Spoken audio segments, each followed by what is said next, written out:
तमिळनाडूमधल्या नागरिकांचे आपण आभार मानत असल्याचं त्यांनी या ठिकाणी म्हटलंय। इकडे पश्चिम बंगालमध्ये मतमोजणीच्या वेळेला काही भागामध्ये टीएमसी आणि भाजपच्या कार्यकर्त्यांमध्ये राडे झाल्याचं पाहायला मिळालंय। बैरकपूरमधल्या मतमोजणी केंद्रावर मोठा राडा झालेला आहे। आसनसोल, कुचबिहार, दिनहाटा, बानकुड्या भागात देखील राडे झालेले आहेत। आसनसोलमध्ये टीएमसी ऑफिसमधल्या खुर्च्यांची तोडफोड करण्यात आल्याचा प्रकार घडलेला आहे आणि आसनसोलमध्ये भाजप कार्यकर्त्यांनी हा हल्ला केला असा आरोप टीएमसी कडून करण्यात येतोय।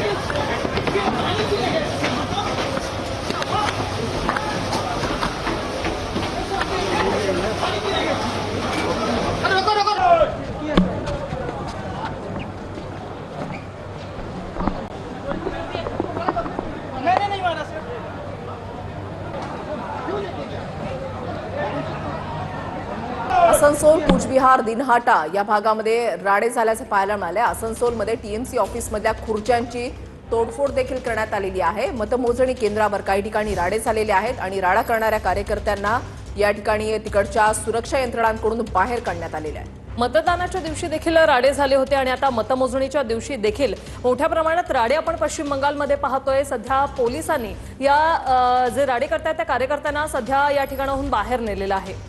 तर कोणत्याही पक्षानं जल्लोष करू नये, कोलकाता पोलिसांच्या या सूचना आहेत। पश्चिम बंगालमध्ये कायदा सुव्यवस्था राखण्यासाठी पोलिसांकडून या सूचना करण्यात आल्या। कोणत्याही पक्षानं आज विजयी मिरवणूक काढू नये अशा सूचना कोलकाता पोलिसांकडून देण्यात आलेल्या आहेत। उद्या मिरवणूक काढायची असल्यास आधी परवानगी बंधनकारक असणार आहे असं देखील कोलकाता पोलिसांनी सांगितलंय। एकीकडे आपण पाहतोय की भाजप कार्यकर्त्यांचा जल्लोष जो आहे तो ठिकठिकाणी सुरू झालेला आहे। पहिल्यांदाच पश्चिम बंगालमध्ये भाजप ही सत्ता स्थापन करतेय, मात्र आता पोलिसांकडूनच अशा पद्धतीने सूचना दिल्या जात आहेत की कोणत्याही पक्षानं जल्लोष करू नये, उद्या मिरवणूक काढायची असेल तर परवानगी बंधनकारक असल्याचं कोलकाता पोलिसांकडून सांगण्यात आलंय। आज कोणत्याही पक्षाने विजयी मिरवणूक काढू नये असं देखील स्पष्टपणे सांगण्यात आलेलं आहे। कायदा सुव्यवस्था राखण्यासाठी पोलिसांकडून या सूचना देण्यात आलेल्या आहेत। 5 राज्यांचा निकाल, 3 राज्यात सत्तापालट। पश्चिम बंगालमध्ये पहिल्यांदाच भाजपचं बहुमताचं सरकार। ममता बॅनर्जींची 15 वर्षांची सत्ता जाण्याची चिन्ह।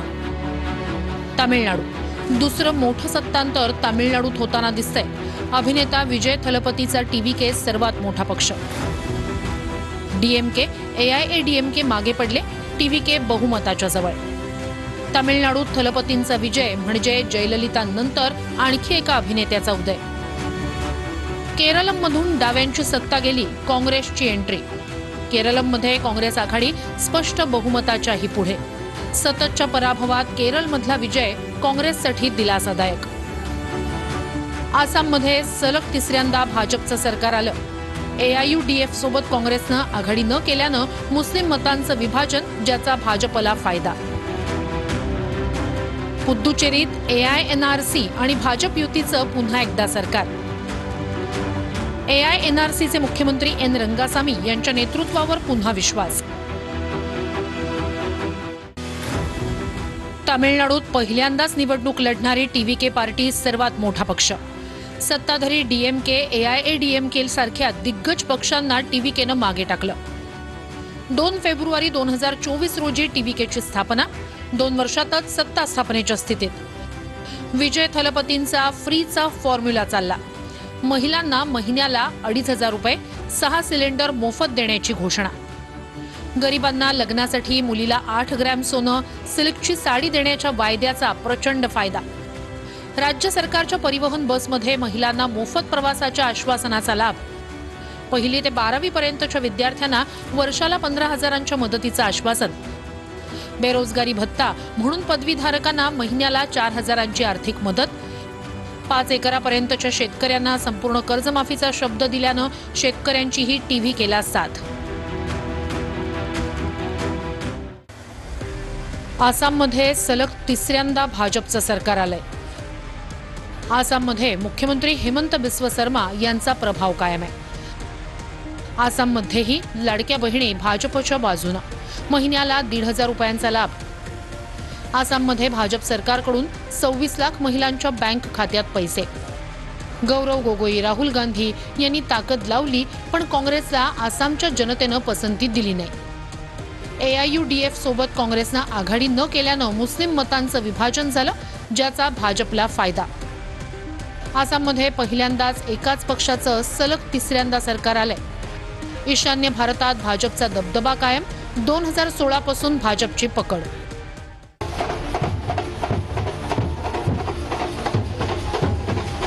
केरळमध्ये 10 वर्षांनंतर सत्ता परिवर्तन. लेफ्टच्या हातून केरळम निसटलं. केरळमच्या रूपात एकमेव राज्य डाव्यांकडे होतं. आता देशात कुठेच सत्ता नाही. सततच्या पराभवात केरळममधला विजय काँग्रेससाठी दिलासादायक. अँटी इन्कम्बन्सीचा फटका डाव्यांना बसलाय. केरळमच्या मतदारांनी नवं सरकार निवडलंय.